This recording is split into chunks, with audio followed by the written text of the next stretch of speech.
Imagine a world emerging from the shadow of global conflict, eager for a fresh start. That's exactly where America found itself after World War II.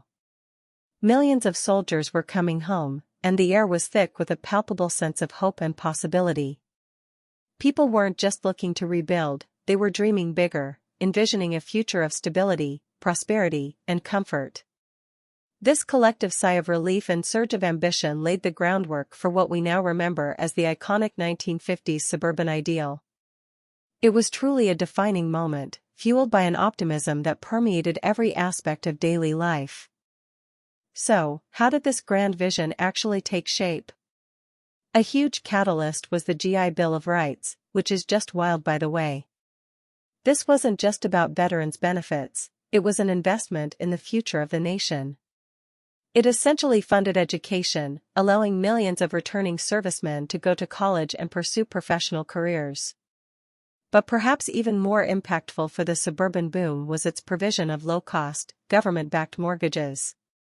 Suddenly, the dream of owning a home, a cornerstone of the American ideal, was within reach for an unprecedented number of young families.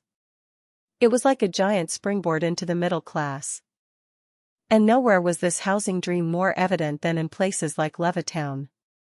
These were not just developments, they were factories for the American dream. Using assembly line techniques, builders like William Levitt could construct thousands of affordable, nearly identical homes at a speed and scale previously unimaginable. It was mass production applied to housing.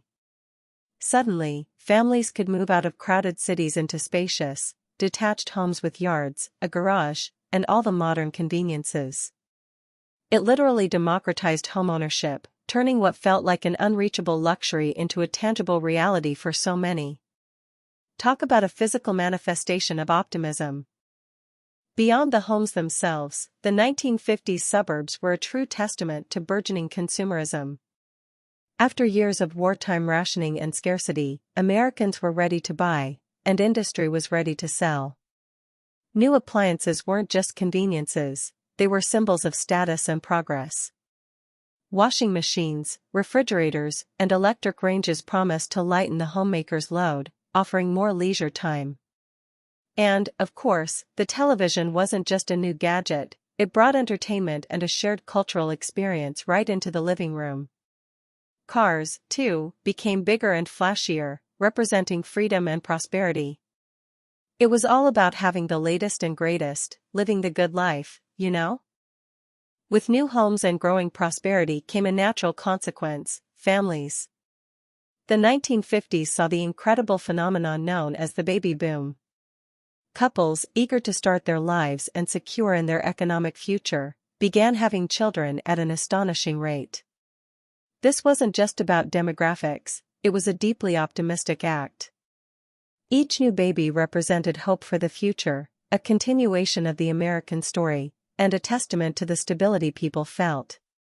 The suburbs, with their spacious homes and good schools, were the perfect environment for these burgeoning nuclear families to thrive, really cementing that vision of a bright tomorrow. Now, the optimism of the 50s was also deeply intertwined with a strong sense of order and clear societal roles, particularly concerning gender. While we look back now with different eyes, at the time, this structure was seen as a foundational pillar of stability. Men were typically the breadwinners, working in offices or factories, while women often embraced the role of homemaker, managing the household and raising children. This division, for many, provided a sense of security and predictability after the chaos of war, contributing to the overall optimistic outlook on family life. It was a clear path, and that certainty was comforting. But the suburbs weren't just about individual homes, they were about building communities. With so many young families moving in at once, often from diverse backgrounds, there was a real emphasis on creating shared spaces and connections. Block parties, neighborhood barbecues, church gatherings, and school events became vital hubs for social interaction. People really rallied around their local schools, which became community anchors, and shared values often strengthened these new bonds. It fostered a powerful sense of belonging and mutual support, which just amplified that feeling of optimism, like everyone was in this new, exciting chapter together. Now, it wouldn't be honest to say everything was entirely sunshine and rainbows. Beneath all this optimism simmered an underlying anxiety, the Cold War. The threat of nuclear conflict, the Red Scare, and the constant tension between the US and the Soviet Union were real, present concerns. Air raid drills and backyard bomb shelters were a stark reminder of the dangers. Yet, in a fascinating way, this external threat seemed to intensify the focus on domestic bliss. People poured their energy into creating safe, stable, and happy homes and communities, almost as a shield against the larger global uncertainties. The optimism wasn't ignorant, it was a deliberate choice to build a better life despite the odds.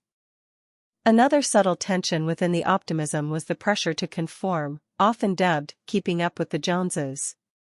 While community was a strength, it also meant that visible signs of success became important. Everyone strived for the perfect lawn, the latest car, the most modern appliances. This push for an ideal, uniform lifestyle could sometimes create its own stresses, a quiet competition to maintain the facade of perfect post-war prosperity. But even this conformity, in a way, was driven by optimism, a belief that by fitting into the ideal, you were contributing to and benefiting from the overall American success story. It was all part of the blueprint. So, as we look back at the 1950s suburbs, it's clear they were more than just houses, they were a powerful symbol of post-war optimism. The era wasn't without its complexities or its challenges, but the prevailing spirit was one of relentless hope, a collective belief in progress, prosperity, and the power of family and community. It was a time when a nation, having faced immense adversity, channeled its energy into building a tangible dream, one home, one family, one neighborhood at a time. The legacy of that optimism still echoes today, reminding us of a generation that truly believed in a brighter tomorrow and actively built it.